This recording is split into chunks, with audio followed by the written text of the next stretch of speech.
ভাই বস বন্ধু তোমরা সবাই একলা একলা বসে করছো, আমাদের ডাকছো না।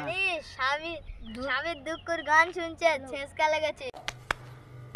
কি ভাই সাবির হঠাৎ দুঃখের গান শুনছো, আর কি কি ব্যাপার? বলবো ভাই, গার্লফ্রেন্ড ছুটে গেছে, এখন কি করতে পারি? তুমি একটা এখন- নাম্বার টাম্বার আর দাও। ভাই এখন মেয়েদের প্রতি বিশ্বাস করছি নি ভাই, কি বলো ভাই? এখন মেয়েদের প্রতি হ্যাঁ, বিশ্বাস ঠিক, করতে ঠিক, আছে, ঠিক, মেয়েরা এখন বহু ঢেমনা হয়ে গেছে, মেয়েদের প্রতি এখন বিশ্বাস করতে নেই। ঠিক, ঠিক, ঠিক। আর ভুল করে কেউ মেয়েদের প্রেমে পা দেবে না এখন। ঠিক। সেই মানুষ, এই মেয়েটার আমি 350 টাকা দিয়ে রিচার্জ মেরে দিলাম, সেই মেয়েটা আমার ছেড়ে দিল।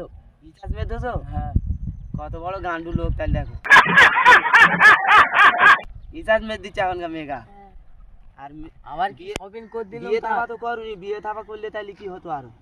আমরা বিয়ে ঠিক, করছি, আমরা ঠিক জানি বলছো। নাকি? হ্যাঁ, ওই জন্য তো ঠিক, তোমাদের বুঝিছি, এখন বিয়ে থাপা করুনি আর মেয়েদের এখন হাতে পা দাওনি।